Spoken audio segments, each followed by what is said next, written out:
Everyone, a lot of talk about food stamps or SNAP, EBT, however you want to describe it. Many people asking me what I think about it. A lot of people are telling me there's going to be chaos next week. I was just trying to do my own research, understand like where as a district we are. Uh, it's not good. It's not good. You look here, this is like a heat map. Uh, you can see how bad specifically southern Texas is. And I apologize, some of these numbers are out of date or years old. It describes the problem well. Some of the government websites aren't doing too hot because of the shutdown, but trying the best I can. This is the USDA website. They're the ones who administer SNAP benefits. Plugged in Texas District 34 on here. Um, this should be shocking to anyone. 26.1% of households participating in SNAP. Okay, this is pretty much the trend. This is crazy. 1/4 of our people are relying on the government to feed themselves. Now, I know there are groups that really need this: the elderly, veterans, kids. Okay, we want these people to be healthy, we want to help them, but we all know that there are people who are taking advantage of this system, okay? And 25% of our district needing help. Oh man, we're in some deep trouble. Uh, Two things really stand out to me. I think we need to give people the opportunity to support themselves, okay? We need better jobs in here. Your current leaders don't even know who to go to bring those jobs into our district. They are celebrating, handing out plaques, patting themselves on the back when they get like a new McDonald's going for a bunch of fast food minimum wage jobs. Okay, we need real companies coming down here. We need high paying jobs, long term thinking, and our leaders just aren't selling it right. Okay. Secondly, we have a financial literacy problem. Go to a local car dealership. If you ever bought a car down here, you'll hear people discussing, talking about the loans they're going to take out. Oh my gosh. Listen to it. You've got people with like 600 credit scores taking out $1,000 monthly payments for a brand new car. We've all seen it. We've all seen that person. They're on food stamps. They're driving an $80,000 truck that they think they need. Okay, they've got a cosigner. They've got multiple cosigners, no down payment.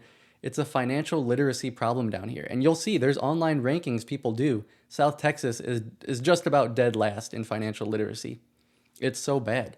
Okay, so to me, if you're going to receive these SNAP benefits, you're going to be forcibly enrolled in a financial literacy program that teaches you about saving, about wealth, okay, about investing.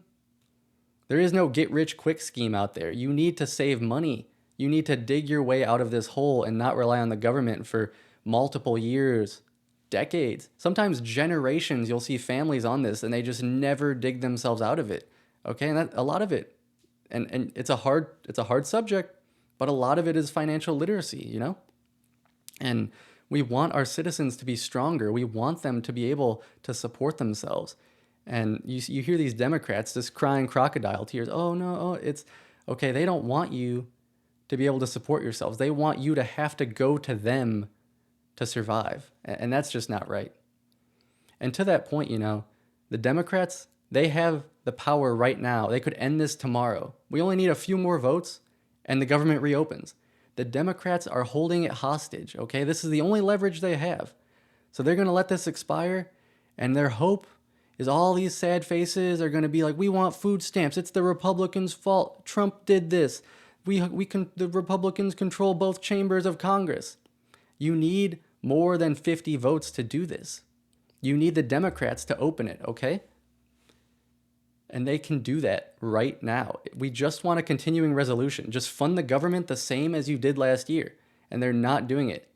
They're holding this hostage. It's emotional blackmail from them like they always do. And you know, the American people are smarter than this. They're sick of it. They don't care.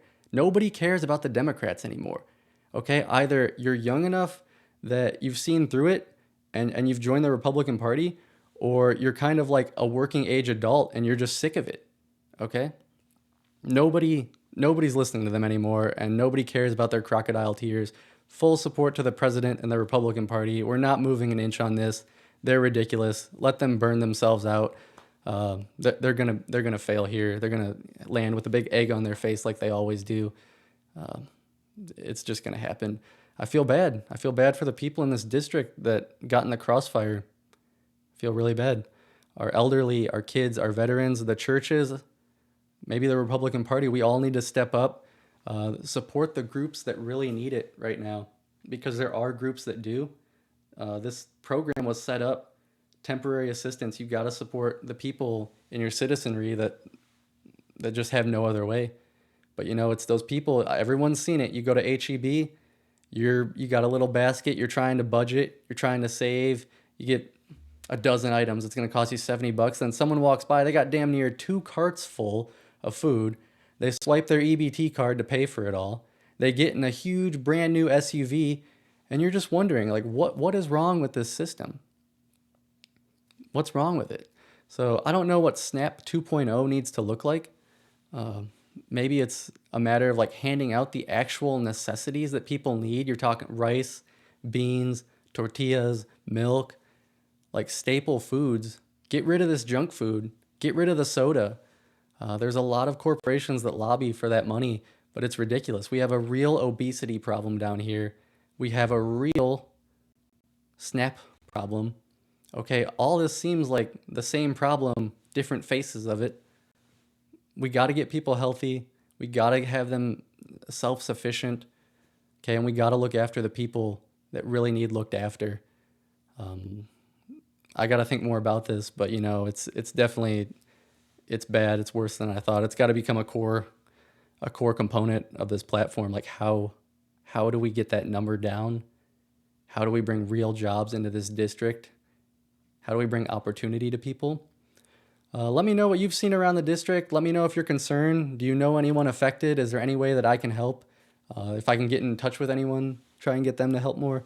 I don't know what's going to happen next week. I'll probably take a trip to HEB myself and see if can I actually see a difference. Do we go from this busy, bustling store to is it empty? I don't know. I'm going to see it with my own 2 eyes. I'll be there. We'll talk about it. When the government opens, we'll talk about that too. Thanks for listening. Let me know what you think.